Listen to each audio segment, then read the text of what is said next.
Introduction to Community Voice. For those of you that may not know about us, Community Voice has been formed to advocate for transparency and accountability from all levels of government and associated bodies. We support initiatives that protect and enhance the environment, the well-being and quality of life of our community and country. We believe people have the right to transparent information regarding any plans affecting their lives, and that the community has a right to an effective voice in decision making. That's what Community Voice is about. So, one other thing that I need to let you know, because we have had people in the past comment about bringing a balanced view, and we do always invite people, but it's very hard to invite people, especially I think when they feel that they may be put on the spot. So, our invitations were sent and addressed to Adam Crouch, MP for Terrigal, Liesl Tesch, MP for Gosford, and Gordon Reid, Federal MP for Robertson. Adam and Gordon were unable to attend, and Liesl didn't respond.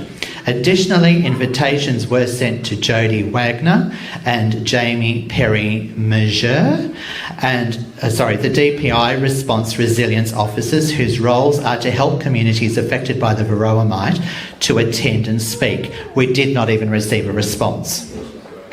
We sent an invitation to Bianca Giggins, AHBIC Varroa Mite Coordinator, to speak.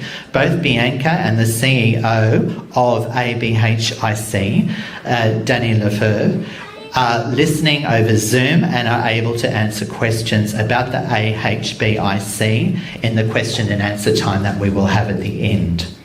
So that should make everything really clear. I just want to invite Kate and Gisela up, who are members of Community Voice Australia, to give us an update on where we're at with the bees and what the current situation is. Give them a round of applause.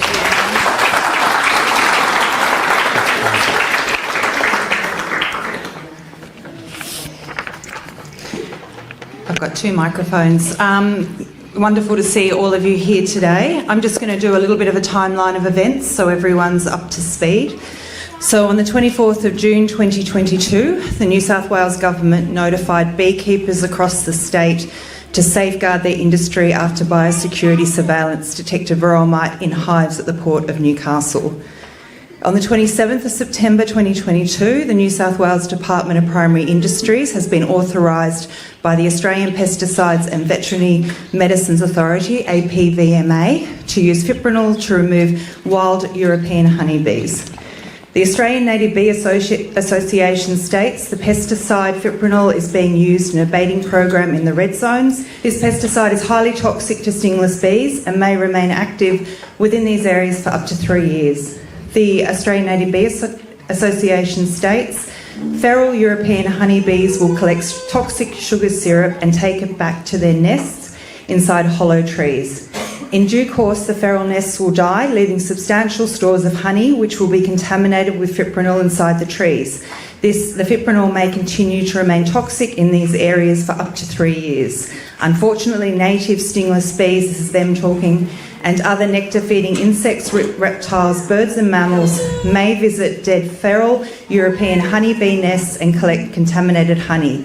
Some of these native insects and animals may die from poisoning. 17th of August 2023, 17th of August this year, 202 confirmed infected premises. Currently around 600 Fipronil bait stations deployed, with a forecast of another 200.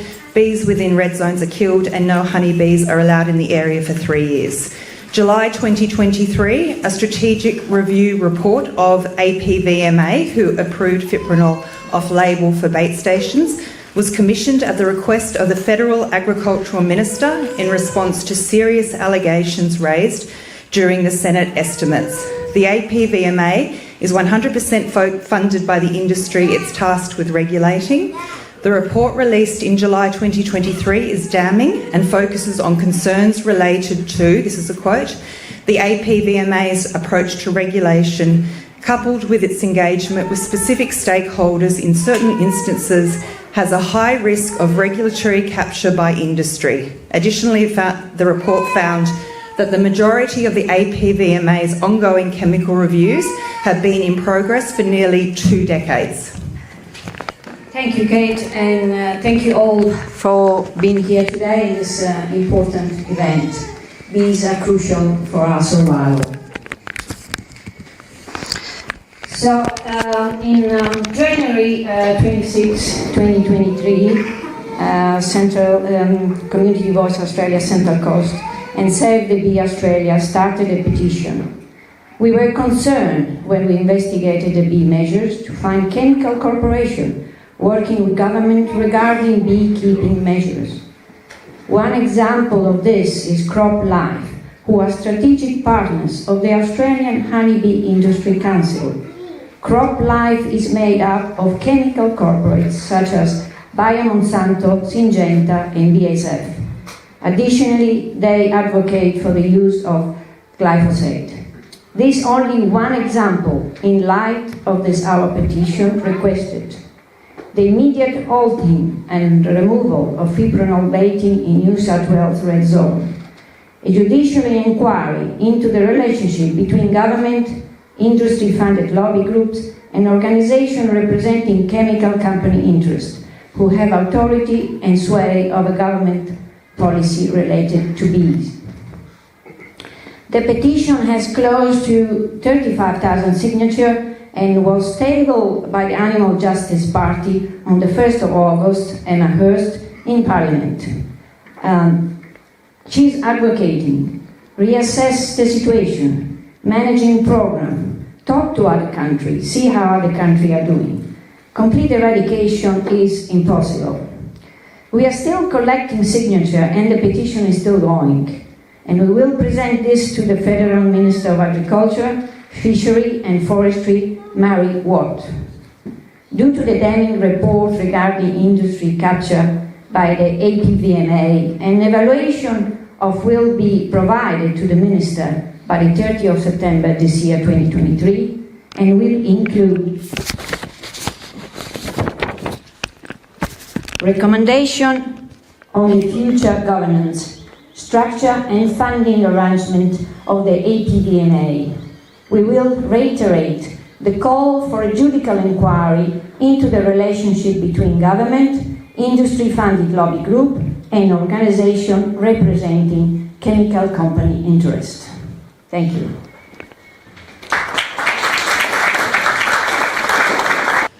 Our first speaker, Simon Mulvaney. Simon is the founder and the CEO of Save the Bees Australia. Save the Bees Australia is focused on community education and advocacy for Australian native bees and European honeybees. The organisation was started as a rescue mission to rehome honeybees, infestations and save them from extermination. Since then, the organisation has saved over 400 colonies and has evolved to become the voice of bees Australia-wide. Come on up, Simon. Let's give him a round of applause while we mic him up. Hi, everyone, and thanks for turning out. And I'd, love to be here under other circumstances, and it's really hard to believe what's actually occurring. As was mentioned there, and I started Save the Bees in 2014, and it sort of happened by accident where I could see bees that may have been exterminated and just going out to want to give them a home. So it's hard to believe now that we're killing, the species that gives us so much in such a way. Now, I will say that no one ever wanted to have Varroa here, and I'm definitely been of the opinion from the start that something had to be done. And it's a topic that I've been really studying since sort of 2016, and I was fortunate enough to have a lot to do with organisations in America that were dealing with Varroa Mite. Probably a lot of people have heard the stories of the vanishing of the bees and colony collapse disorder. And around that time, a lot of the beekeepers overseas were saying colony collapse disorder isn't getting caused by the Varroa Mite. It's being caused by the chemicals such as neonicotinoids, glyphosate and Fipronil. Fipronil was a chemical, I think a few people had contacted me over the years, big beekeepers who had lost their whole loads of bees to this chemical. So it is banned overseas, and particularly because it's so effective in killing bees. So I've actually for years been trying to petition for Fipronil to be banned here.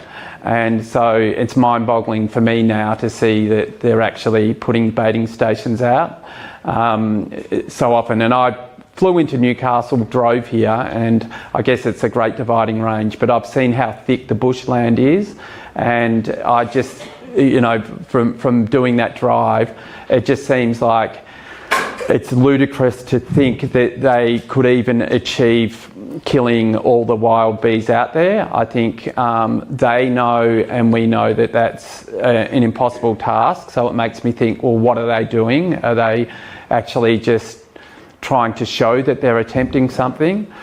If this whole program was going to work, the one thing they should have, and at the start they did, was stop the movement of hives. I was at that point where we campaigned to get a parliamentary inquiry. We managed to get a parliamentary inquiry, and in that inquiry, you know, we were saying we want a permanent,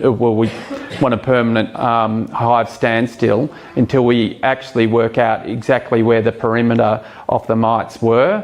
And the DPI haven't actually come out and said this, but through information, and we're really fortunate, we've got some real experts today, particularly Steve Fuller was on the, you know, running the show to begin with as the head of the New South Wales APRES Association. Anyway, it's the information I'm getting is it's been here for a lot longer than a year, maybe even more than 2 years. And if that's the case with hive movement, it's probably spread a lot further than we think. So if they do know that to be a fact, we have to question why they, you know, are doing all this killing. And even in the last couple of days, there's been another case in Kempsey, or a few cases, and loads of bees from that area have ended up at the almond pollination in Victoria. So it's probable that now Varroa might have made its way to other states. And if that's the case, they should sort of stop this program immediately. And that's what we're going to continue to push for. So thanks so much for supporting this, and we're really lucky. We've got some real experts today and some really frontline activists, and the people at Vast Harvest Permaculture, they were the first people I came across that actually videoed what it's like for their bees to actually be killed, and we really felt that emotion, and they'll have a better idea than me how many people actually saw that passion. But I know on, you know, my page, just sharing it, there was, you know, probably 1 million people saw that. So thanks very much for putting yourself on the line there, and I think you might be the next speaker. So James. Thanks very much. Steve Fuller is our next guest speaker. Now, Steve has over 40 years' experience with beekeeping and industry bodies. His portfolio includes advisory panel member to the Agricultures Australia Honey, Bee and Pollination, past president of New South Wales APRES Association at the time of incursion, Secretary of the Crop Pollination Association of Australia, 5 Bees participant, Regional Advisory Member for the National Parks, and involved with research, development and extensions. Well, Steve, it certainly sounds like you know your stuff with that all behind you. Now, Steve has asked that we do open the floor while he talks to a couple of questions. He'll let us know when he wants to do that. It will only be a few.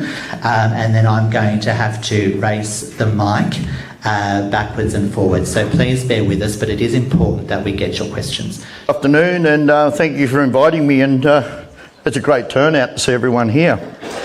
Just a little bit of history. As you heard, I've been 40 years. Yes, I'm a commercial beekeeper. I run 5,000 hives. I am in all zones. I'm in the red zone, I'm in the purple zone, I'm in the blue zone, and I was in the yellow zone, so I had a rainbow of colours. I'm not a generational beekeeper, so I'm a first generation beekeeper. So we started with 8 hives, my brother and I, and we've built this up over the 40 years. So don't think that I'm someone who's had bees for a long time or the family and just fell into it. It's been a hard slog. So I don't want to sort of get here and give a lecture on everything. That's why I want to open the floor quickly, because like being in my roles as president, first off, that was a pretty big step. And I was there for, I think, 14 or 15 days. And next minute, Varroa got thrown in my lap. The biggest incursion in New South Wales history. And then I got thrown into an ILO. Now, we, as an industry, and as I said, I've been around a long time, we thought we had the plan all in place. We had everything there structured, we had everything down. We thought, hey, when this Varroa gets here, because it was never if it was here, it was always when it gets here. We knew it would get here. And we thought we had this beautiful plan to go and all that. The biggest problem is when it got here, it was already here for 2 years. That's the biggest problem we've got. We're behind the 8 ball. So when we say that, then we've got to get other people reporting things. And now we see what we've got at Kempsey. And that's a big problem. Because at the moment, we may be able to ask ARBIC, but at the moment, Trayson hasn't been able to confirm it. So when it comes back to that, I'm just going to step forward a little bit more, and we say, hey, let's turn to management. Do you think that's going to be very easy?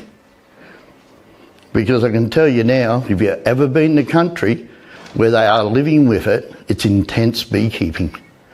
If you leave your bees alone for more than about 3 weeks with Varroa Mite, you're likely to lose them. It is intense beekeeping, very hard, always on the go. But it's not as bad as Trapilaelaps. Trapilaelaps mite hasn't got to Australia yet. I say yet, but it's about 4 times worse than Varroa.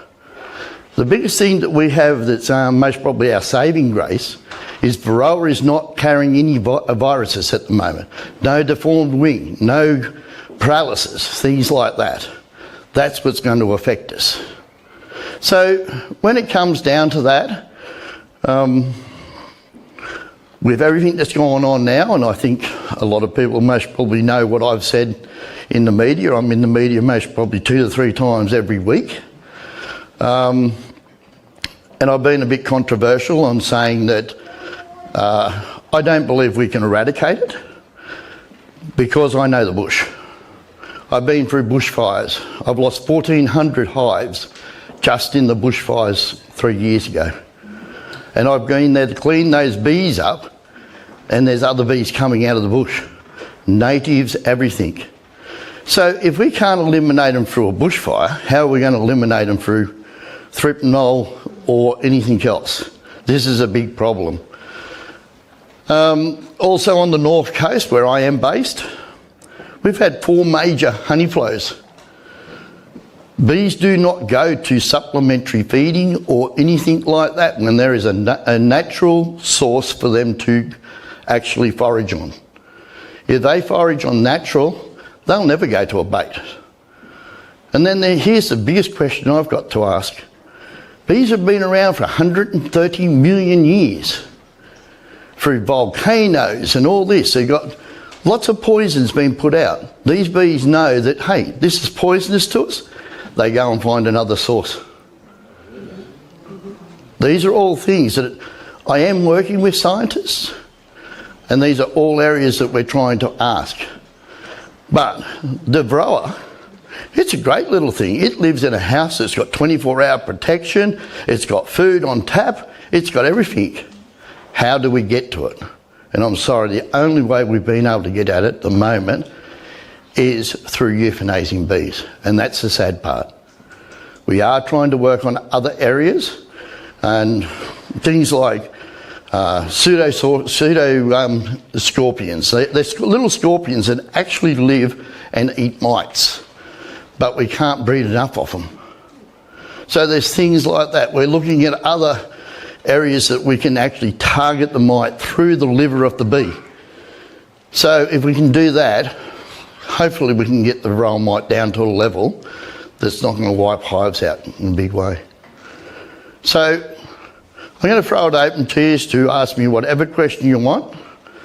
I'll do the best I can. Thank you.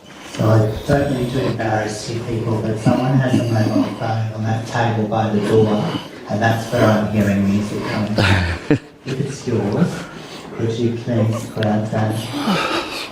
Wonderful. Sorry, questions? Now I'm going to hold this to you. So has the DPI discussed at what point they will move from emergency plan to plan of management, and has this changed at all? Okay, in my... Thank you. Good seeing you run though.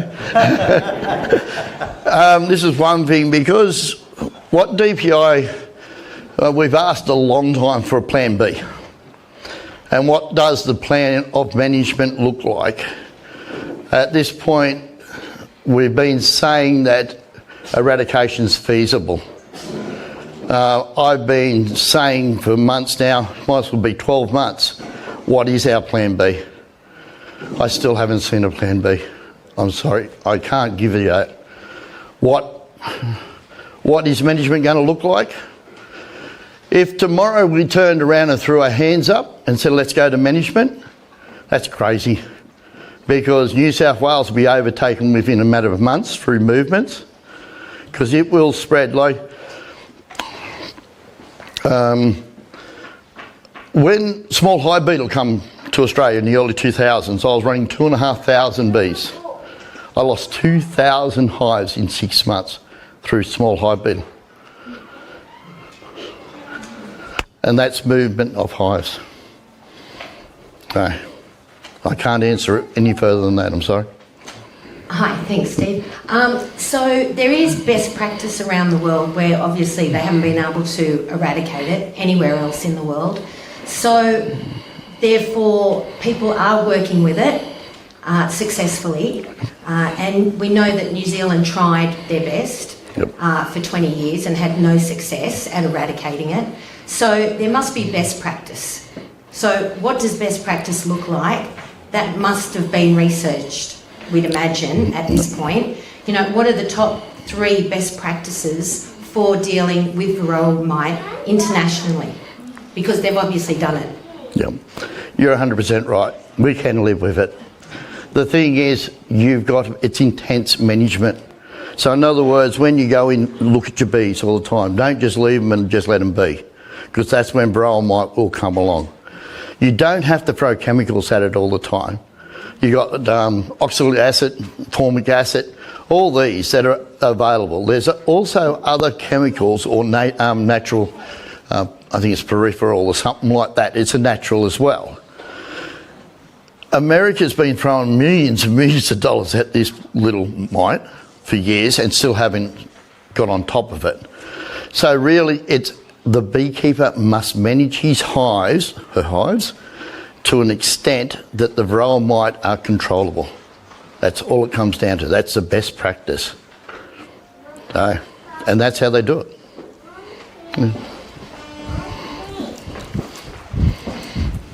Is it common knowledge that the mite's been here for 2 years prior to being found at the Sentinel at Newcastle? Is that common knowledge?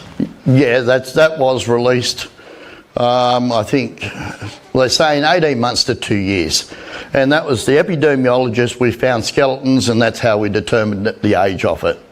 So then how would the DPI and how would they know where it's actually got to and how far it's spread? $64 million question. I need to let you know, guys, when the bell goes, that's time up for questions. Steve, I go back to what Bianca was saying. There are all over the world. They're using other methods to managing Varroa. I was just doing a little bit of my own research and my own country in Italy, and they are using a system of high temperature, 40 degrees Celsius and 108 Fahrenheit, and they call it B-Etic. It's a system that you practically use solar panel to heat the hives. So you put the solar panel on top, you put all the hives and the battery at the beginning, and this high temperature seems like it's releasing and killing the Varroa. It seems like in all the region of Italy they're using this and they're managing this, and they're saying that we cannot eradicate the Varroa, but we are managing, and it's, as you said, it's a high maintenance, but they're doing ecologically.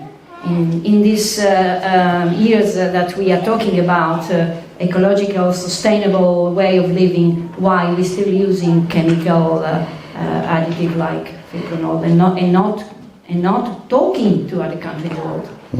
Our biggest problem there, and that was a great question, really good. Our biggest problem was we have a plan, and the DPI are sticking to that plan, right? And they're not deviating at the moment. I've got some really brilliant scientists, well, not me, but Australia has got some really brilliant scientists and a lot more people with more expertise than me, and I feel they weren't consulted enough. Now, coming back to what you were saying just then on heat, we have a little problem that I just mentioned before, that I don't think's in Italy. Small hive beetle. See, so small hive beetle, hand in hand with Varroa, is going to make it a lot harder for us. Small hive beetle, you're looking at Hawaii, a little bit of Asia through those, South Africa, where the bees are more aggressive in South Africa and they can get rid of anything that comes into their hive. But don't try and work them. If you want to work in South Africa or an Africanised bee, you work them at 2 o'clock in the morning with 3 layers of suits under red lights. They're unbelievable to work. So look, I've looked at a system called Beewise, where they have 20 hives in a robotic hive, you might as well call it, and they come out and they zap it at 46 degrees. It doesn't kill hive beetle. So once you stress a hive through heat, hive beetle takes over. So we've got a double whammy sitting here at the moment. It'll be fine where it's a little bit cooler, and once we go a bit south. But this is what I'm saying. This is where management, we are still trying to put things into place to look at what is going to be the best thing for management for us. It's not an easy feat. It is massive, massive, massive obligation. So just on the management side of things, I'm hearing about the miticide mats. Is that something that maybe can be used to manage, that would help more, because it's used elsewhere? Why are we not looking at stuff like that? Okay, when you talk about miticide mats, you've got to have a Cert 3 in chemical use. So that's the starters. I am also, so just going back, 5,000 hives, I run 2,500 on pollination, and I run 2,500 on certified organic. I can tell you now, I'm not putting chemicals in my hives one little bit, right? So we are very good, or we found in New Zealand, we're really good at putting chemicals in, but they weren't real good at taking it out. That's where it's contaminating the honey. If you do it right with those, the strips, the miticide strips, they can be effective, but it's only another tool. Everything's got to be worked properly and put in at the right time and taken out at the right time to make it work properly. Otherwise, the next thing that happens, we get a resistance. And then the chemical companies are rubbing their hands together, because then they've got to go and make another chemical. So at the end of the day, if we can stick to something that's natural, that's the way to go. Can you confirm, we heard that they were euthanising healthy hives without checking and detecting the Varroa Mite? Was that happening? At the start, anything in the red was deemed euthanised. So the problem is, and if I showed you a healthy brood frame, it is really, really hard to see a Varroa Mite. So Varroa Mite don't just sit on the back of a bee or a larvae when they're very young. When they're a nymph, they actually live underneath the larvae in the royal jelly. And all you can see if you've got really good eyes or a magnifying glass is a little dent in the top of the royal jelly where the breathing tube comes out.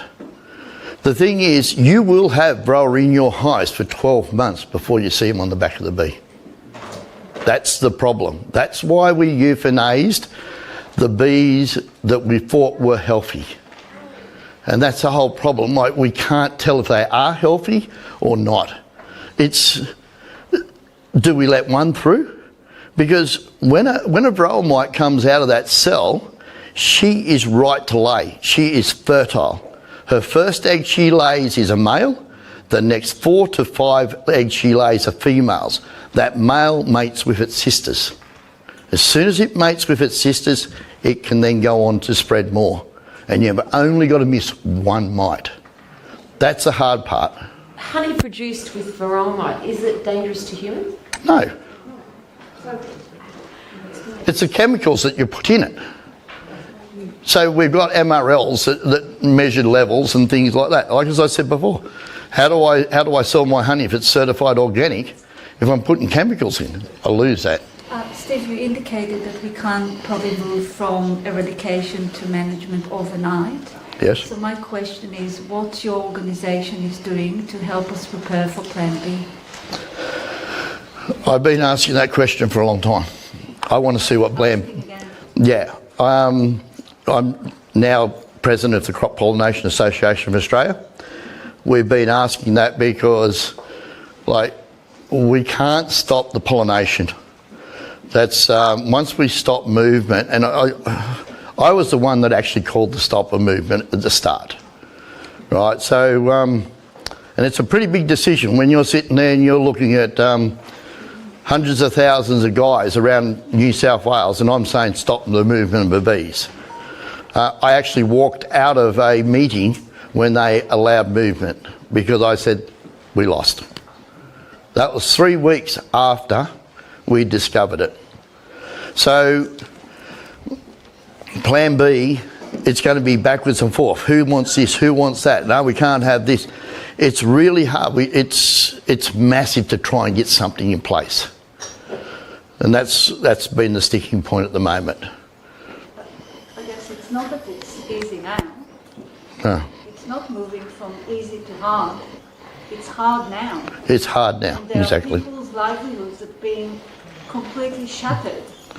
Exactly. Just a quick question on the Fipronil. How is it possible you can say 3 years when I do cutouts all the time and I don't believe for a minute, last time I did was 5.2 metres long. If it's in a hive 5.2 metres long and you call 3 years and I put my managed hive back in there and it dies because you guys were called 3 years and it's way past, are you going to give me more money for my hives that are dying? Okay, that's another great question. So the idea is to not feed the bee too much Fipronil or enough syrup that it takes it back and stores it. So if it's storing the Fipronil in the hive, then it's not going to kill the hive out. So we've got to be able to try and utilise it so it's not being stored there for that reason. The other thing is that I think they said a half-life was only like about 6 months. Yeah, the problem is exactly what you said. The idea is that once an area is deemed clean, we use sacrificial hives, we come back in with sacrificial hives and we actually let them take up any honey that's around and we test them, right? That's the only way we can actually prove that it was actually Fipronil. How does that work? I mean, How long's a piece of string? Yeah. I'm sorry, I can't answer that one. That's one I can't answer. because once again, we could all walk out here tomorrow or this afternoon and might find 2 or 3, and I hate the word wild. The European bees aren't wild, they're feral, right? Because once you say wild, that to me indicates a native hive. All right, so the thing is, we've got native hives and European bees around the bush. I've been called to jobs where, I used to cut them out of walls and all that sort of stuff. And people go, oh, they've just moved in. And when I've opened the wall up, they've been there 3 or 4 times. That's most probably, could be 10 years that hive's been there. So all these sorts of things. I can't answer that, I'm sorry. So Pastor Bob, one more question. If there are further questions, please write them down, because there will be a question coming. And I'll be hanging around too, so come up and see me. Don't go anywhere just yet. Hang on 1 second, Dulcie, just 1 second. Please explain them what's the difference between intensive beekeeping and what you're doing. All right, yep, good question, Doc. Dolphy just said about intensive. So at the moment, typically by law, I must have to, or you understand, we have to inspect our hives twice a year. With Varroa, you need to do it every month. Every month you need to be on those hives. And you just can't walk away from them. And if you're putting strips in or you're doing something like that, or you're fogging your hives, you've got to do it properly. Don't go, oh yeah, the typical Australian thing, oh here's a bit, I'll give it a bit more. No, it's got to be done properly, otherwise you undo all the work. The biggest thing's going to be, Joe Blow over here doesn't do anything. And here you are doing everything correct by the book.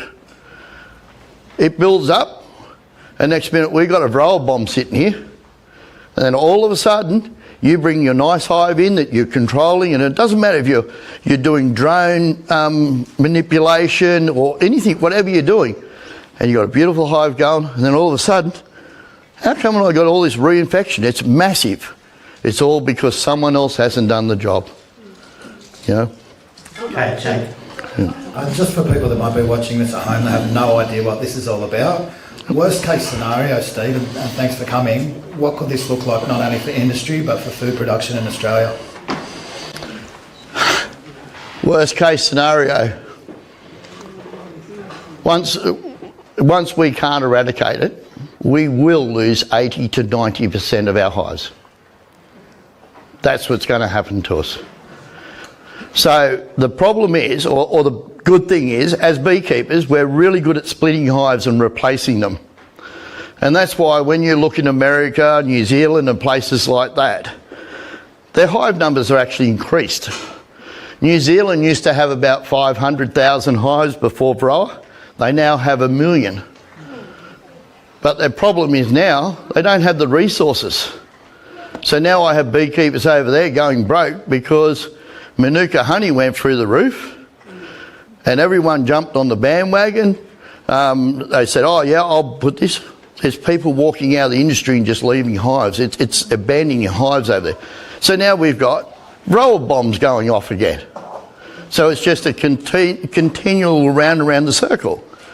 But everyone says, oh, I'm going to make a hell of a lot more money once this becomes endemic because I'm going to charge a lot more for pollination. They forgot. If they're using chemicals, they've now got to pay $50 to $80 per hive per year just to treat for chemicals. Your time to put it in. Everything else that you do, it's going to cost you about $200 a year just to manipulate that hive. So if you're getting $210, let's say I'm getting $80 now where I'm not doing anything other than normal manipulation and all that for my hive, and then I start charging $200 because Varroa's here, I'm losing money now. So it's not that easy. So yeah, it's pretty, put it this way, if we could do without Varroa, without the euthanizing, I'm all for removing Varroa. But I just can't see it possible. John? Thank you. No Awesome. problems. Awesome. Too easy.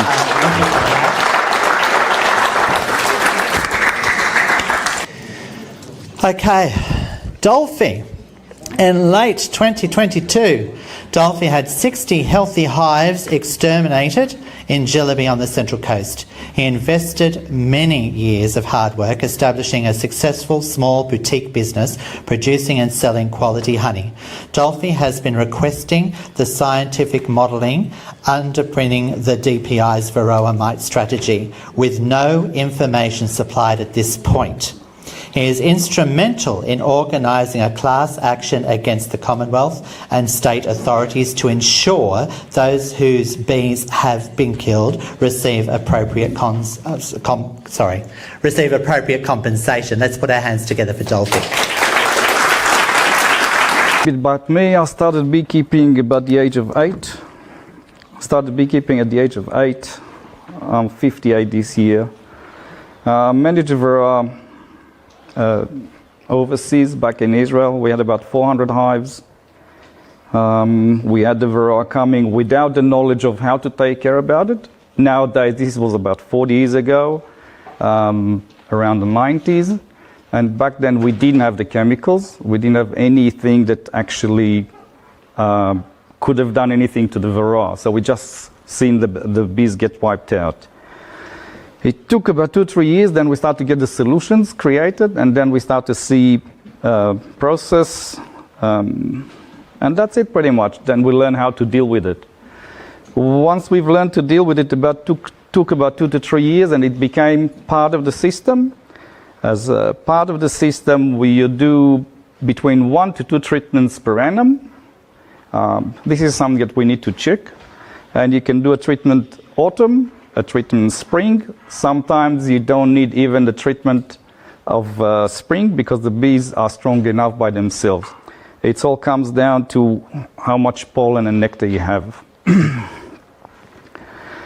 That's it pretty much. 7th of October we got our bees killed. On the 10th they got stolen by the DPI.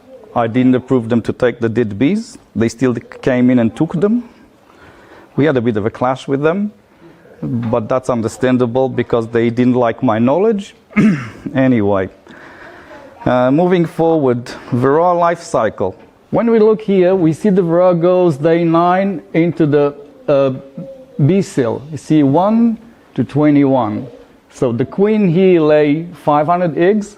When we reach here, she lays probably about 1,500 eggs. When she lays here, it's about 4,000 eggs a day, which means springtime.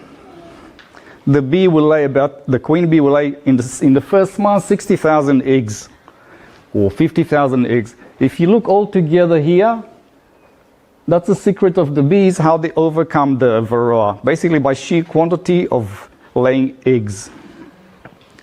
Our way to overcome the Varroa is just all the time create more and more pretty much bees per day. So instead of getting the queen laying here 500 eggs, we try to get that intensified by feeding the bees with pollen. And that creates more bees, more solution. The bees usually overcoming the Varroa by sheer quantity. Sheer quantity is the key point to overcome the Varroa. The stronger the hives, the more bees we have, the faster the bees will overcome the Varroa, they'll be stronger. If we treat them, they can make honey, they can do pollination, it's going to cost us more, much more. We'll need more workers, more people to go and do the treatment, and this is the key point in the beekeeping industry. The honey has gone into a certain price, and it doesn't cover for the beekeeper his hard work. So Steve is in a problem. 5,000 hives, yes, I understand that. You need to take care about those bees somehow. You need more people, more treatments, more equipment, more time. The honey is not going to cost $5 a kilo, not even $6. And this is what the Beekeepers Association need to say, right, honey is not cheap anymore. We can't do this.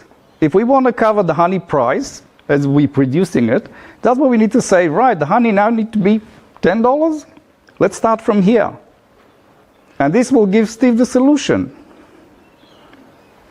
Just a point of thinking, Varroa in other insects. Carpenter bees. Varroa can come with the virus, as Steve said, deformed wing viruses. We don't have it here in Australia, luckily. But in Ecuador, we found the virus in carpenter bees in quite sheer quantity. Research been done. The virus exists in other bees. The virus cannot probably move into other insects without the Varroa. The Varroa is the carrier of the virus. Once the Varroa has moved the virus from one insect to another, will sit on other insects. To the best of my knowledge, research hasn't been done to prove the opposite. So my assumption is carpenter bees, native bees, the one that we protect, can carry Varroa too. Now we chase two insects, not just one. Feral, non-feral, carpenter bee, where do we go? Yet. I assume that also even the moth that goes into the wax has got enough fur to give a lift to the Varroa. Think about it. Now, why move from eradication to management? Our recovery bees is the existing bees that we have. From my experience, the feral bees, they usually are the weakest point. They'll get the Varroa, they'll die, they'll perish. The bees that we have all the time to replenish them, rebuild them, and they'll eject more swarms back to nature, and this will be the recovery. I think that most of the feral swarms will disappear by the Varroa, and this is the cycle all around the world. Then our bees that we can keep alive and treat, these are the ones that will be recovery ones. The more we can keep them alive, the more chances we have to recover quick. We have the best climate to recover, unlike the rest of the world. Yeah, dead bees do not make honey and they don't do pollinate, to the best of my knowledge. People still put empty boxes down on the armours. And get paid. Yeah, I got this feedback from beekeepers around the world on my petition. If you didn't sign, you're more than welcome. But basically all the beekeepers saying, yes, we've gone the hard yard, can't do much about it, we have to go into treatment. Treatment, it's hard work. That's when the honey prices goes up. I think that this is why the Manuka is expensive. They just have to work hard. And we can do the same. We should do the same. Australian honey is one of the highest sought after honeys in the world. The US buying the honey from here, take it to the US, mix it with honey and sell it in Dubai. I've seen it with my own eyes. So we have the right to say, right, our honey is expensive. Cover this.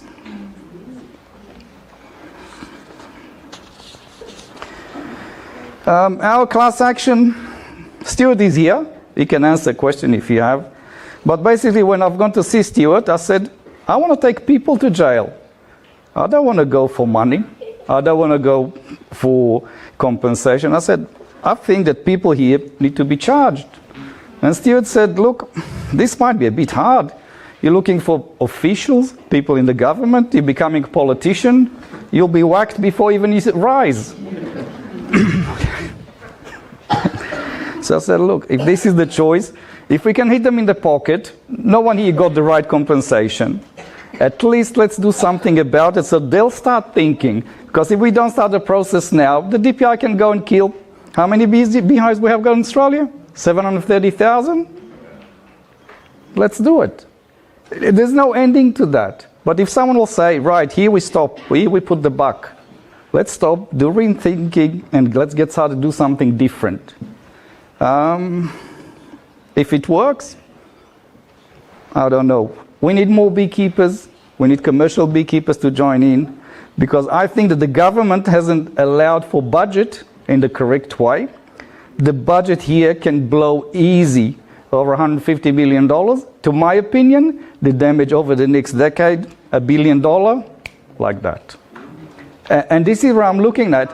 Avoid these damages by doing treatment and pay the cost for treatment rather than paying recovery of bees that you don't have them, because we already killed them. Where are we going to get them from? 30,000 hives got killed. Right, Where do we get them back from? Who's going to give them back? Ask the DPI, no plans. They're going to fly in back. With the wind. So seriously, guys, join the class action. Come in. We have a lot to do. There's a lot of hard work ahead. I think that the DPI has failed themselves, and this will be another statement. They probably should have done it a bit different, a bit more scientific. They didn't use all the knowledge around the world as they should. All the scientists that we have in Australia, the good ones, Dennis Anderson, been kicked out of the system. They're not here even in Australia. So when we look at that, we think we have the best people, the best knowledge, and we're not using it. We're just doing something different. We have a change of plan in 2015, and now we're looking at something that we don't know how to deal with. Right. Any questions? We'll come back to this. We'll do a big Q&A at the end. Excellent. Thank you, Laura.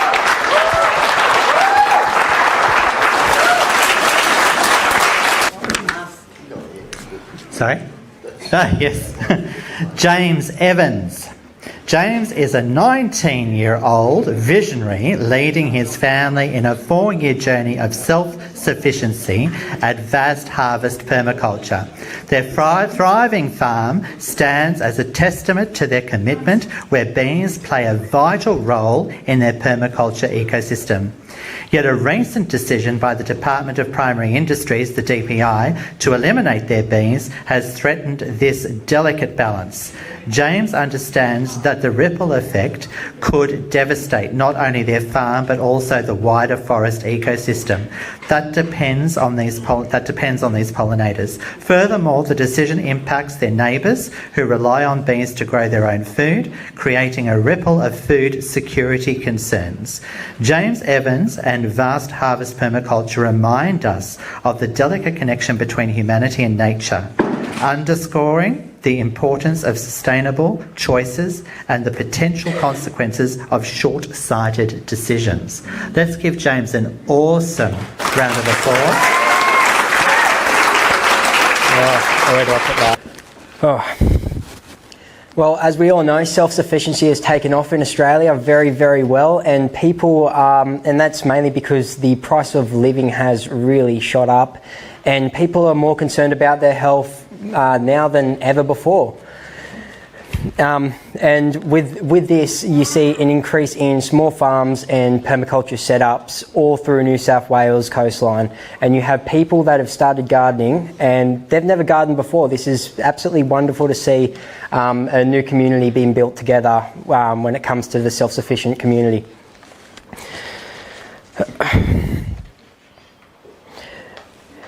And they're choosing to grow their own fruits because A, the expenses, but B, they're sick of the commercial fruits with GMO that are GMO. They're sick of the sprayed stuff, and we want to eat what's healthy and what's made for us. This community is growing every single day at a rapid rate, and with this, it poses a threat to the government because we aren't paying taxes on the vegetables due to bartering, and it also leads a big threat for the commercial beekeepers, commercial farmers that are selling to the shops. And this is because everyone's going to be supporting their local communities. So when Varroa established itself here, the DPI and the commercial farmers used it to their advantage, really.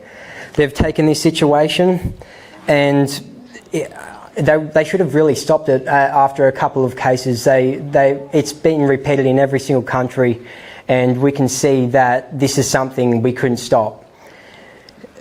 And they really should have entered the management plan. Now we're 14 months in, and they're still killing, and they're still baiting our bees. Yeah, and these things we're supposed to protect, and here we are, absolutely devastating them. For the first time ever, our food chain and our ecosystem has been put at threat. And this is by our own doing and by the government's doing. These are the guys we trust. We're supposed to register our bees with them, and really have our hearts for these guys. They're supposed to work for us, and here they are treating us like we're rubbish blowing down the road.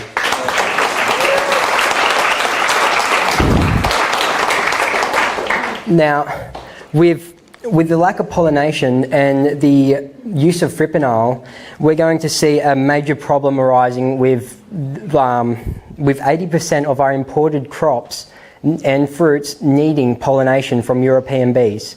And when you have stuff like raspberries where they're self-pollinating, you will not get a sufficient fruit off it. It will be crumbly and it will also be inedible. So when it comes to your self-pollinating fruits, a lot of the time they still need bees to get actual edible fruit from it.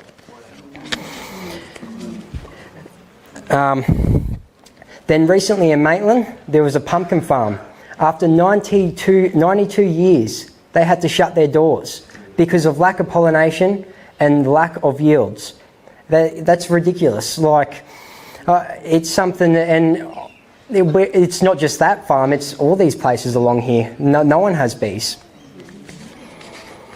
It's direct evidence of this, of the lack of pollination that is happening here. Now here's a kicker. We have limited transport with the bees, and on top of that, they've just killed a crap ton of bees.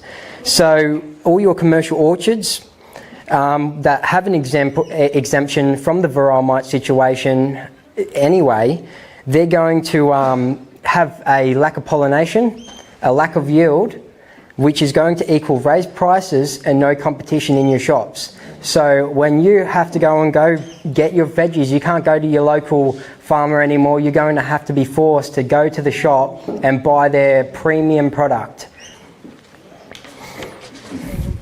They're literally destroying your ability to be self-sufficient, and it's disgusting. Now, I live in Girvan. It's 2 hours away in the middle of the bush, and I had 18 hives on a 25-acre permaculture setup, and they posed no threat. They had no Varroa Mite. We tested them, and they ended up coming in and killing them. If we didn't let them onto the property, it's 1.2 million, I believe 1.2 million each for everyone who tampers with the fines, which is just ridiculous. No one can afford that, and yeah.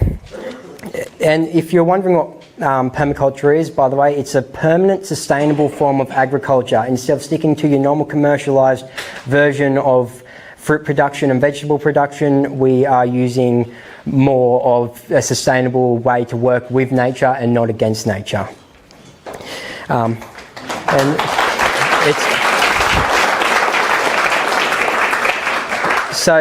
it's taken 4 years to build this beautiful food forest. This is an early photo of it. And they're all built on contour, which are swales, and we've got thousands of unique and edible varieties of trees in there, ones you've never heard before. Blue bananas, red bananas, crazy things. And we planted all this over 25 acres worth of those swales in a soil called dulcite. And this soil is an ashy, non-mineralised soil. It's really barren. It's crappy to grow in. And the reason we set ourselves to do this as well is so we can prove in foreign countries where they have the same barren soil and they can't grow fruit that they do have the ability to recreate the ground underneath it using all beyond organic methods.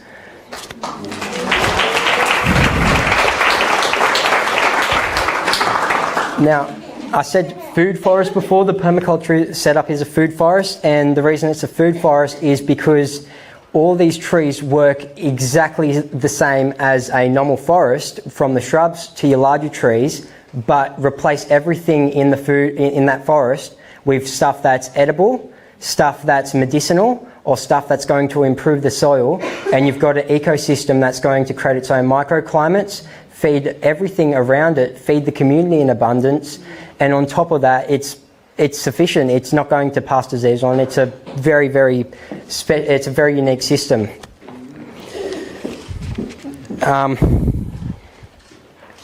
The system basically runs itself once it's set up. It's a big setup, but it's a great system. And normally it runs itself with no problem, and that's how we expected it all to be. It's been a big thing, you know.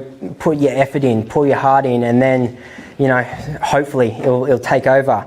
But with no more bees to pollinate, we have 25 acres of basically just forest that does not produce food. We 90% of our trees there, if not 99%, need these bees to pollinate. So when it comes to that, we're not going to be able to feed the ground, we're not going to be able to feed the animals, and we're not going to essentially grow the food forest at a rate we would normally grow it. And with the lack of pollination, this is just putting our self-sufficient dreams, everyone's self-sufficient dreams, and everyone's community just at pause. People rely on this, and people expect, want to live a better life. So, yeah, many people, and you know, people are being freaked out. This is the scariest thing we've been put in front of. The DPI have terrorised people when it comes to this, and no one should ever live in fear that they can't pollinate, or live in fear that these thugs might break back into your property and kill your bees, because if you lock your gates, they will cut your fences. It's not acceptable for the DPI, the government, to be killing our futures and killing our dreams and replacing it with a bit of cash, because cash is nothing when you cannot eat.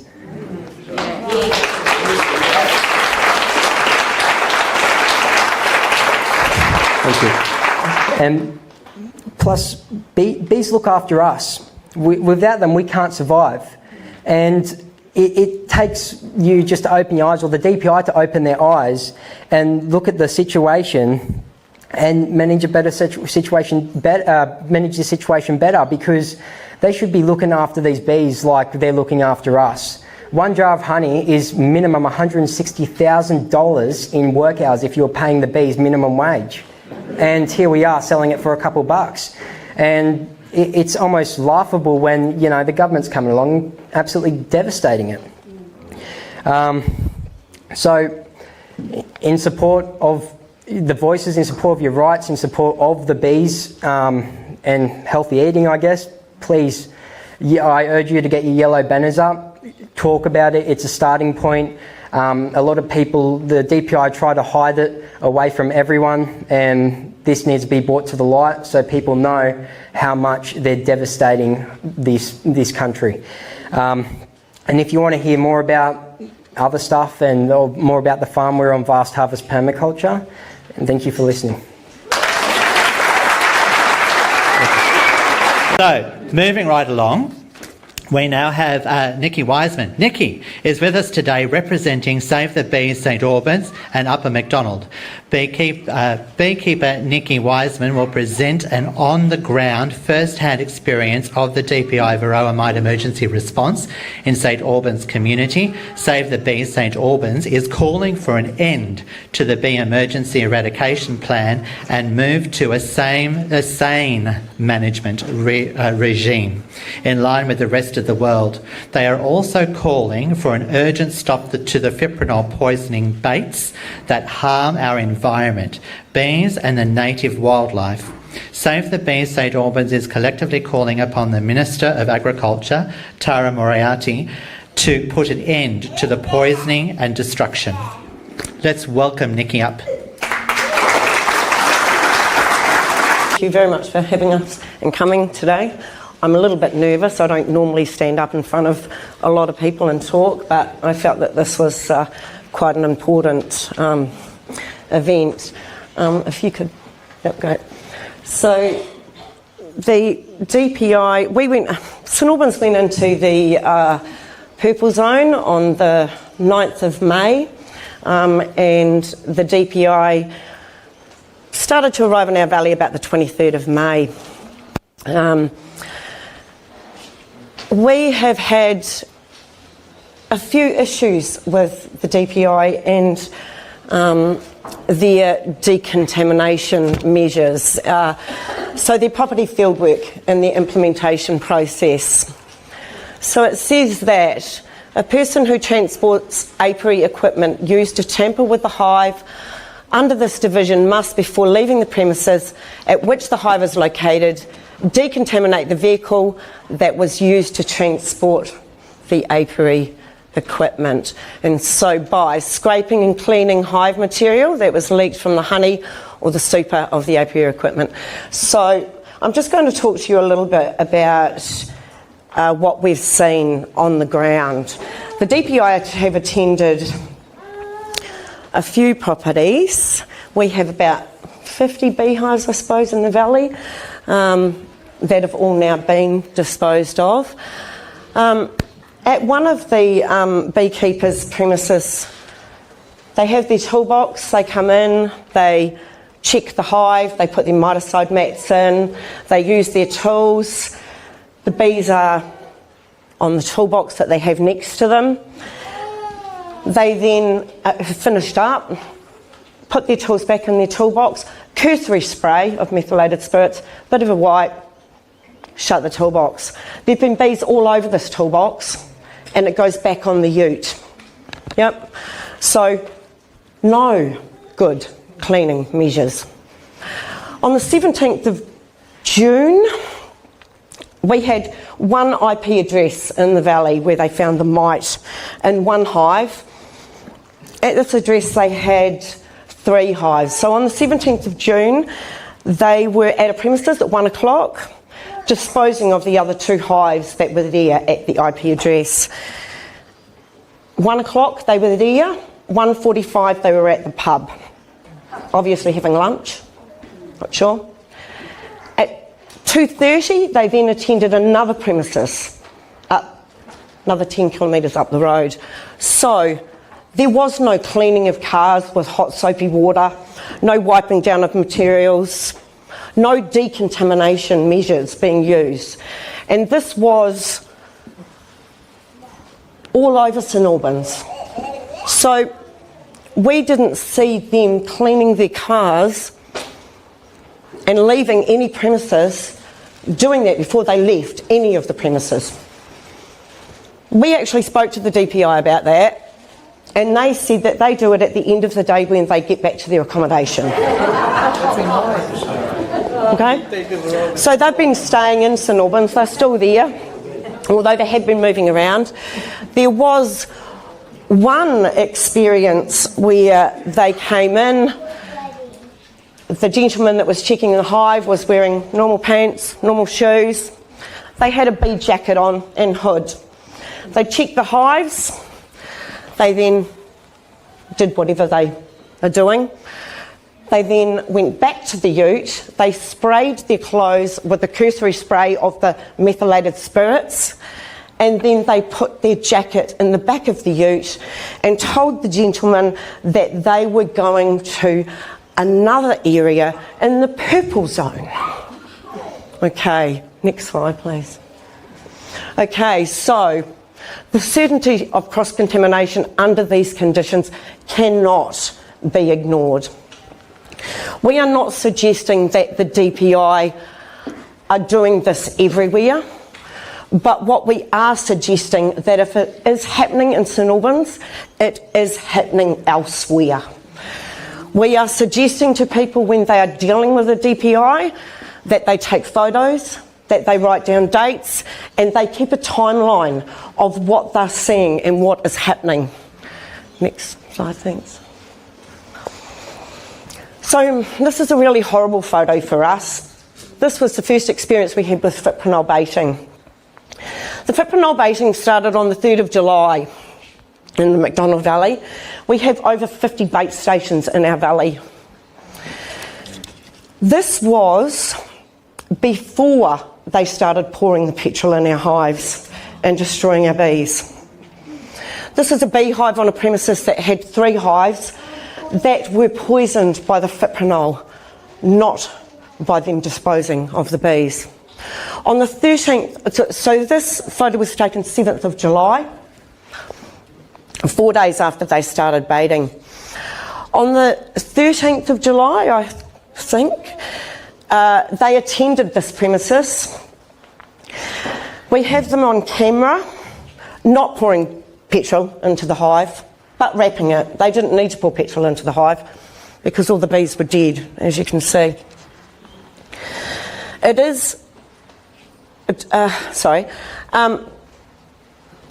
I got an email from Kit Pendergast a few weeks ago, and she said, what is especially awful is that the government is not even testing the consequences of both target and non-target fauna. Where is their science? Where is it? Fauna such as native bees and birds are off-target species by the DPI's own admission on their website. If you have native bees in the red zone, move them. That's what it says. So this is another photo of a premises where the hives were disposed of, petrol was poured in, the hives were wrapped, and we have bees left on the ground. This is just one photo of about 9 bundles and groups of bees left on the ground alive after the DPI had been in and wrapped the hives. Nowhere to go. Their home's gone. Nothing left. We sent a letter to the DPI of our concerns on the 31st of July. We got a brief email from her. I'll just explain this. This is Kim Filmer. She was the independent investigator that was assigned to our case. She works for the New South Wales Department of Primary Industries. Very independent.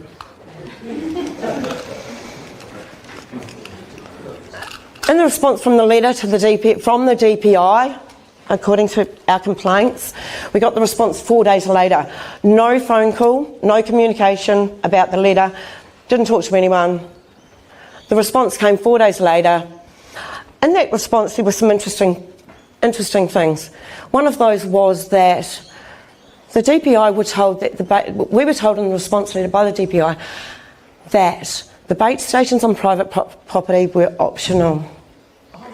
I would love for it to be optional. Yeah? It's not. I'm not sure that the DPI have even read the own legislation, because it absolutely is not. Next slide, thanks. Okay, so from the 4th of July, we went into the red zone on the 10th of June, but from the 4th of July, this is the red zone, and then we have the 24th. So you can see that it's growing. It is reasonable to assume that successful eradication program relies on full disclosure and checking of all beehives. The possibility that there remain unknown mite-affected hives undermines the DPI's program of eradication. On the 15th of August, we had another 2 IPs detected. These were already in the red zone. These are hives that have been missed. We had a meeting in St Albans probably 4 weeks ago, and we had a gentleman that came and spoke, and he said to us his registration for his bees had elapsed by a week. He said he had paperwork on the desk. He was, it was one of those bills that had been put aside. He was meaning to do it, meaning to call them, meaning to register. He finally, a week later, went in to register his hives again.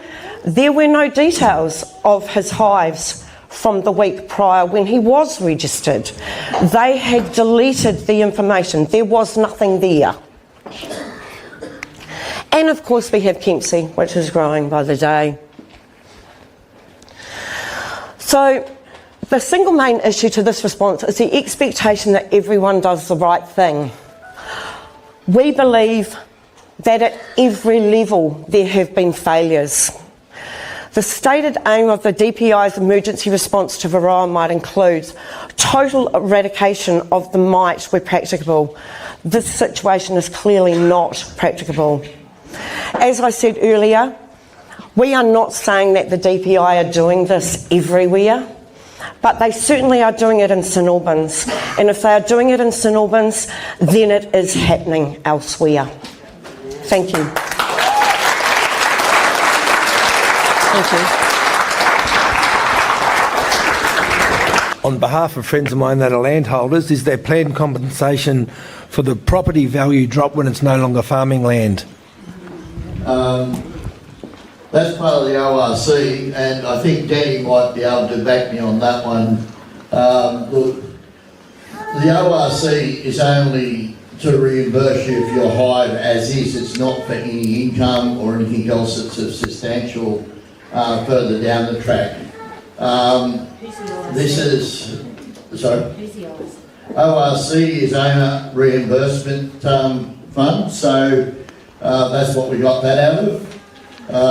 So the government doesn't, they're not going to reimburse any future or possible future money that could have been made. That's a problem. Like, we understand it, and look, I was with Harvey when we discussed all this, and it's an issue that, as we know as beekeepers, some years you can have a fantastic year and have a lot of honey, and other times you don't.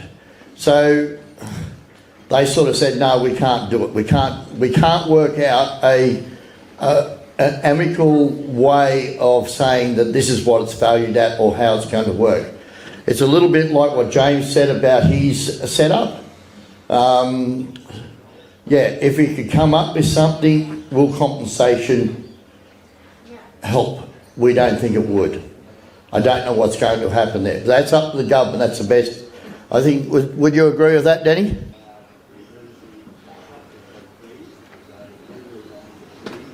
It's very hard to hear you, Danny, so what we'll do is, if you could actually reply possibly in, like in the chat box or something like that, that'd be great if you could do that, or Bianca could do that, and we throw it up on the screen. The other thing we may have the option to do is get them to comment and put that on an email or something. Yeah, on the email and also on the video when we put it up online, because we would like their response definitely. But for sake of time, shall we keep going with questions? Is that okay?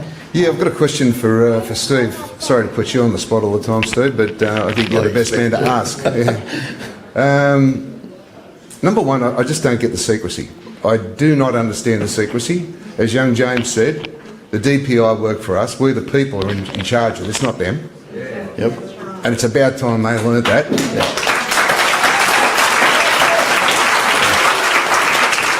That's number one. That's not really a question I don't think you can answer, but I let Scott know myself. I wrote him a letter detailing this very recently because I'm going through a situation with the DPI at the moment.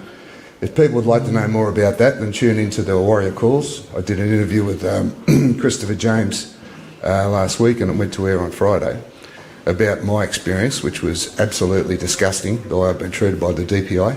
Yep. I still have my hives, and I intend to keep them, because...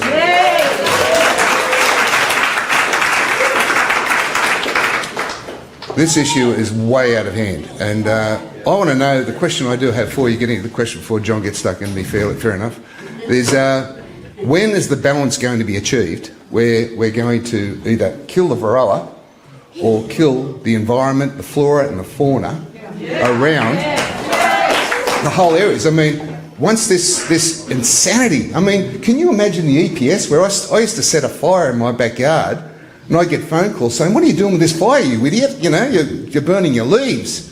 The DPI are running around like irresponsible dimwits, poisoning the entire environment. And everybody's going, oh no, but we've got to kill the Varroa. Well, what else are we going to kill with it? This is the problem. It's a dead zone. Yeah. Look, I know this area is a very controversial part. I totally get it. I understand what you're saying. But I'm just going to come back to the first part. Communication from day one. Now Bianca is our liaison officer. And look, Danny and I, as I said, the first 12 weeks I was the ILO with Danny. So I was here at Maitland. Danny was in Orange. And we liaised pretty closely. And we kept on saying communication. But this thing is that alive, that quick. As soon as we issued information now, it was outdated within 5 minutes. Steve? But that was just one thing. I've got to respond, mate. Yep. Misinformation's one thing. It was in this country 12 months before we were told. That's a bloody lie. Well, I'm only going on what they've given me. I've just had a gut full of lies, mate. But right now, I mean, I'm a teacher. I'm used to speaking to people, but I'm so friggin' angry. It's just not funny. I'm shaking. I'm so friggin' angry. Well, I totally feel for you because I'm in the same situation. As I said to you, it's like, I said I'm across all zones. I lost 300 hives in the euthanasium, right? I've lost a lot more through surveillance. I have 2,000 hives sitting in a purple zone pollinating berries at the moment that I've just received a call from DPI telling me to get there and manage a swarm, right? What does that mean? That I've got to get there and euthanize a swarm from my own hives. But anyway, that's okay. What I'm saying is I feel everything that you said there. I'm here as well. I'm for the industry, I'm for yous. But as I say, like, I don't know how we can get around it without having groups like this, having discussions like this is the biggest thing, because we can get these questions out in the open so that we can address them. That's the thing. Yeah, we know that we're moving along the right direction, but it's a live beast. But we've also had a lot of problems. Our biggest thing is it's also damn easy to live with hindsight. If we could change some of the things we've done 12 months ago, we would. But we're trying to change it now. One last point before I go. Yep. One last point. Very important that people know your rights and be aware that the DPI is a corporation with an A at the end. We'll come to you next. I'll come to you next. Now, ladies and gentlemen, I do have to remind you that this is a question time, please, because there are a lot of people that have a lot of questions. Hi. I was in contact with the DPI on several times asking why they keep eradicating the bees and not doing other choices of control. I was advised that they were not going to do anything but their 800 bait stations in our area every 1 to 2 kilometres.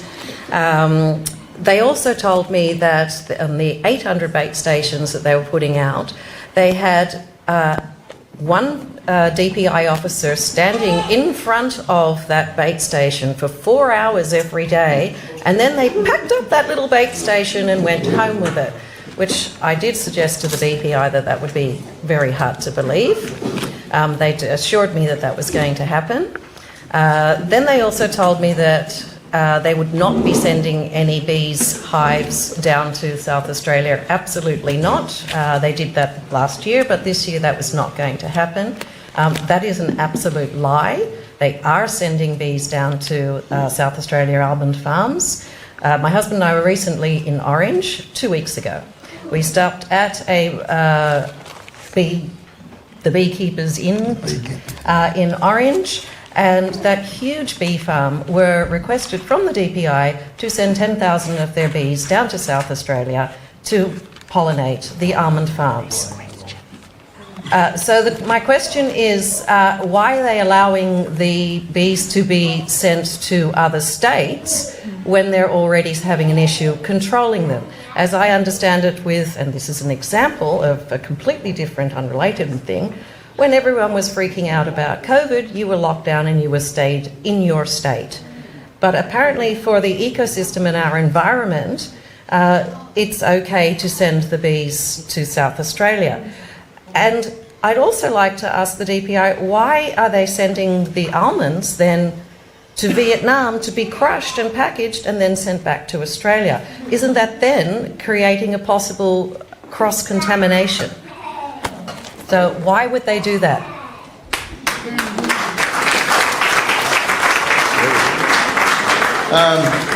Okay, quickly, my understanding, and Danny, if you can nod your head for us, please.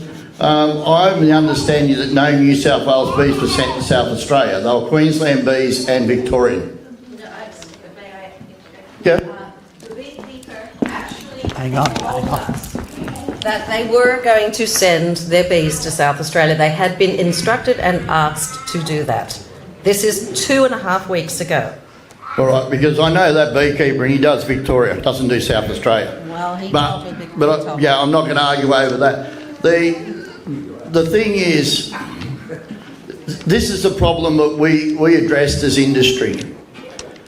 You've got beekeepers out there in the blue zone that are deemed clean. So if we were to stop them from business, aren't we being detrimental to them? No. This is what was put to us. Oh, okay. Right? Fair enough. Not used to it. I was pretty strong at first of no movements until we knew what the limitation was. And this is where, like, look, I got shot down and movements come in. As I said, it was the quickest way that hive beetle got spread around New South Wales. I totally agree with you. If we stop movements, then we stop the spread. But when we don't know where the bees are because they haven't been reported, the spread's already there.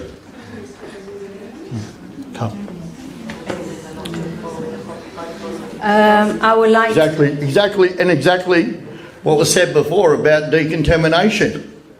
And not following. Not following it. The protocols are not The there. DPI who was supposed to be on the ground dealing with that and they're not following their own protocols and processes.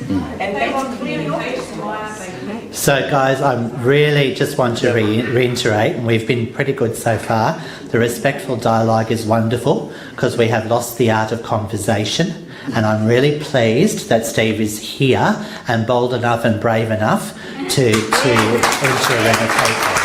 Okay? So on that note, our next question. I would like to ask this question to Mrs. Bianca Giggins and Mr. Danny Lefebvre. We can't hear them. Why is Fipronil banned in Europe? It is because of the potential risk it could have on humans. So I would like to read you a little bit something before I can pose my direct questions. So Fipronil is banned in Europe because it's associated with kidney, liver and thyroid problem in people. Fipro was banned already in 2017. In 2013, the European Commission restricted the utilization of Fipronil due to the high acute risk it represents for honeybees. The use of Fipronil was also prohibited in food products due to the potential risk it could have on human health and is banned as veterinarian drug for animals intended for human consumption. This was published by the Safe Food Advocacy Group based in Brussels. On that note, I'll carry on saying that from the 31st December 2013, European farmers will not be allowed to use the pesticide Fipronil on maize or sunflowers. The latest decision, the European Commission 2 years ban on the use of 3 neonicotinoids pesticide in an attempt to protect the bees. Fipronils act as a central nervous system disruptor, and the Commission labeled it as an acute risk to honeybees. Tonio Borg, European Commissioner for Health, said in the aftermath of the restriction on use of neonicotinoids, "I pledge to do my utmost to protect Europe's honeybees population, and today's agreement with Member States not only delivers on the pledge but marks another significant step in realising the overall strategy to tackling Europe Commission bee decline." On the other note, this was published on 18 of August 2023. India, illegal use of Fipronil insecticide by litter farmers in India pose a threat to health environment. Fipronil is an insecticide not permitted for use around animals destined for consumption or any product destined for the human food chain. All over Europe, eggs have been found to be contaminated by a dangerous pesticide called Fipronil. The eggs originated from poultry farm in Holland. Investigation into the illegal use of Fipronil on poultry farm have led to 180 big poultry being shut down. Millions of eggs and eggs-based products like salad, sandwich and mayonnaise have been pulled from supermarket shelves. Belgium, Netherlands, Germany, France, Sweden, Britain, Austria, Ireland, Italy, Luxembourg, Poland, Romania, Slovakia, Denmark, Switzerland and Hong Kong have found fipronil in the eggs. Fipronil is an insecticide not permitted for the use around animal destined for consumption. So my question is, why are we using fipronil?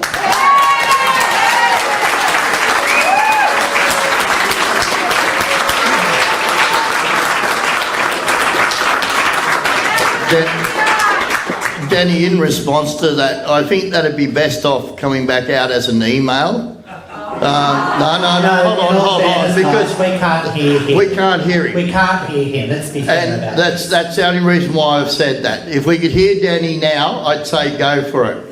But that's a great question, but we need to be able to let you hear exactly what Danny has to reply.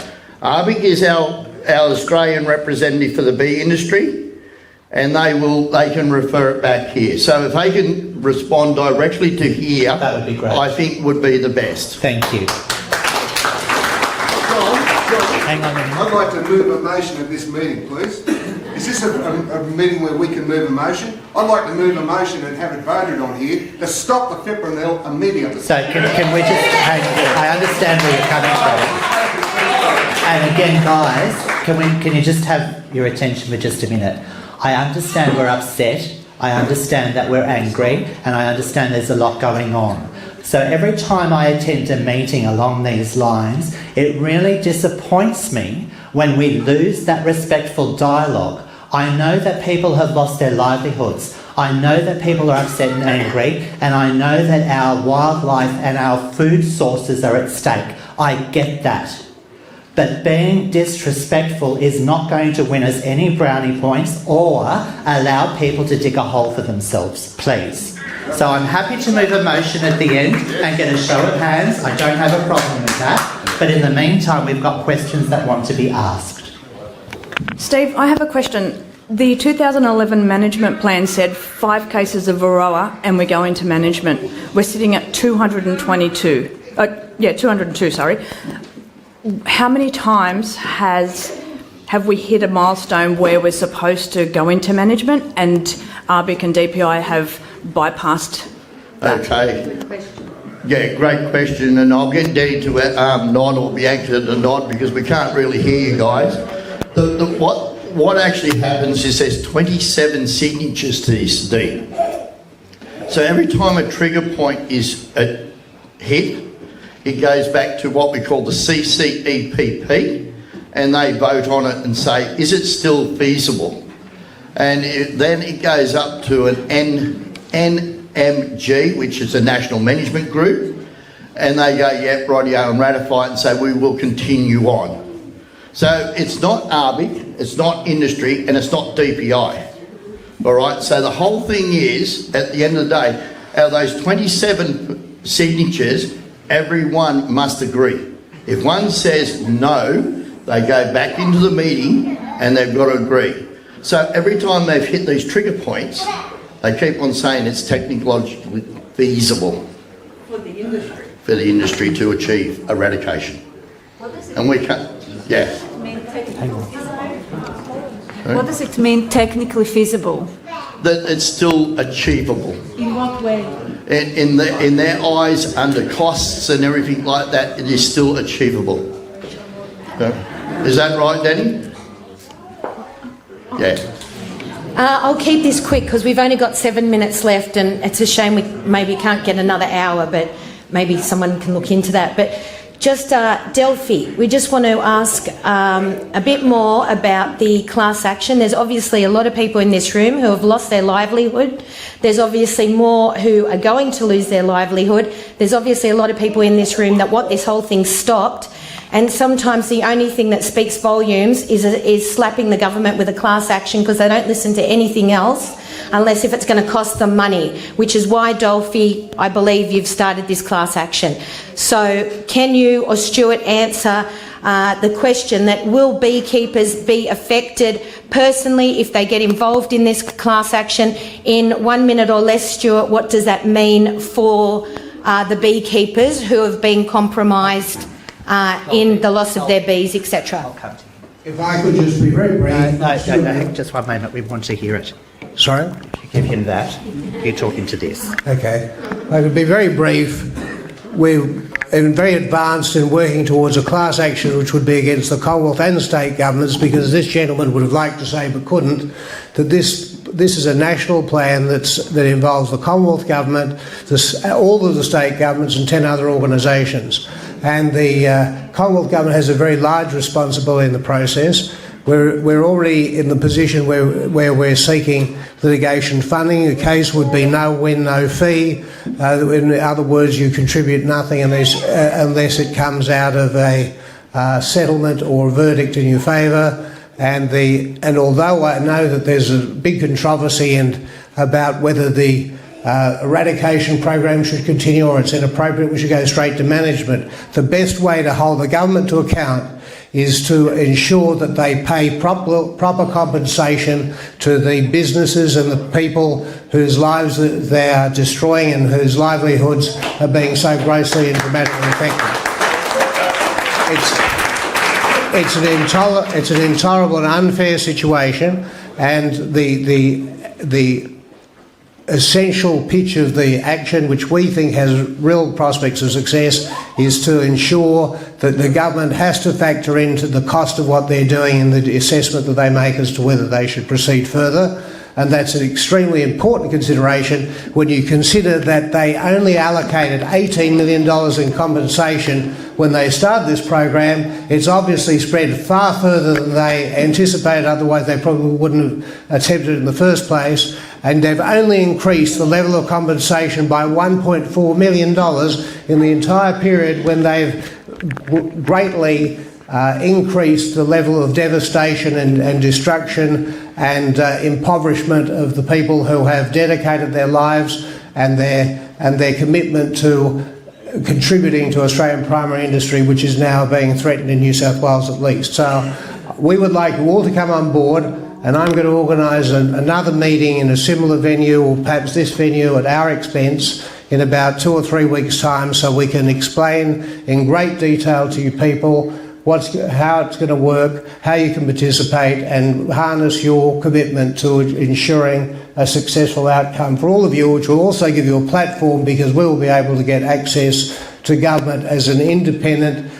group who are basically activists for your rights, and we'll be able to speak at all levels of government because they will be engaged, because there'll be defendants in proceedings where they're facing hundreds of $1 billion in potential liability, and they will want to sit down with you and talk to you about how this can be remedied. Well, from among you, we'll want to see an action committee formed, so that if we go to mediation, you can be represented. We're not going to be top-down people. We want to be bottom-up people. We want to see that you're represented in whatever we're doing. So that's where we're coming from. I've done similar cases against government successfully, and we won 7-11 a couple of years ago. We won a case against the Commonwealth Government with regard to the Navy and the Queensland Government over their treatment of Indigenous people. So let's work with you, and I hope I can see you all again here in about 3 weeks' time, and we can explain in much greater detail and explore how this is going to work and how you can be involved. Thank you. On that note, I just want to let you guys know that this is what community voice is about. It's about numbers, and it's about getting feet on the ground. And it's very much so about, well, we have got all your email addresses, and I suppose if you would not like your email address passed on, please let Amanda know. Can you stand up for us, Amanda? Just let Amanda know if you don't want your email address passed on to these guys. That way it'll make it easier for you guys to stay in touch with what's happening in 3 weeks' time. Okay, I do feel we've entered the right territory. The quick question is what's happening in Canberra. Yes, it is about compensation. It's also fundamentally about the policy. 2 quick points. We're all pretty much agreed that we want to move from a poison-based system to a management-based system. I admit all the problems and the cost you're talking about. But the second point is, it's also been said, it's not about DPI. It is, of course, but they're just the puppet. We look at the puppet master. It's federal policy. Yes, it does involve compensation, but it's more than that.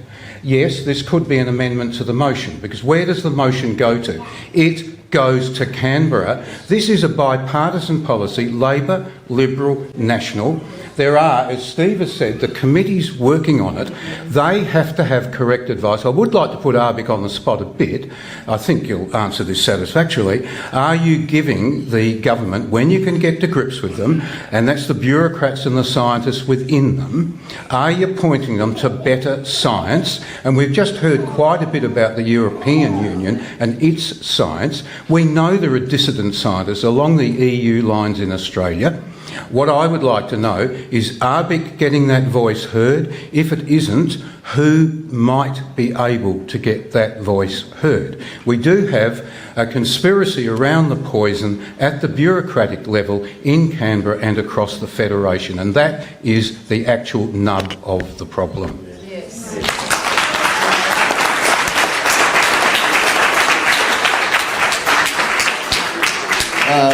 Danny, if you can bite your head again if I'm right on this. Look, there is actually that much information going to these groups. It's just phenomenal. The amount of paperwork, research, past, everything that's going through, and we're sifting through it. The biggest problem we've got is Australia is unique. That's our key thing. So everything, when we're looking, and I'm going to go to AgriFutures, which I'm part of, and we have a massive research going at the moment, looking at what research has been done and how we can actually pull parts out of that to work for Australia. But it's not something we can do in 5 minutes. These guys actually turn around, they take it all back and they say, rightio, what can we do here, what can we do? And another scientist will come along. And, okay, I'll throw one out there. There was research done about Fipronil baiting of feral hives. This is years ago. That has been put on the table. They've looked at that to see how to work. That's where they went to that. So all these bits of research, and it's not just one or two, it is literally hundreds of them. So this is why, when I was talking about management before, it's not something we can just write down, because it's got to evolve. And all the information keeps on going back to the CCEPP, to the Governor-General, to these guys to present, and then and I'm sorry about all the acronyms, I forget them too, but the NMG, and all these go together. And then, like, at the moment, we're actually sitting there at the moment going, we need more information. And that's where the hold-up is at the moment. So Danny and Bianca and all that are presenting more information to DPI, to these, to make decisions at the moment. So that's the best I can answer. I'm sorry, but we are presenting it, but it's mountains of it. So guys, unfortunately, we are out of time.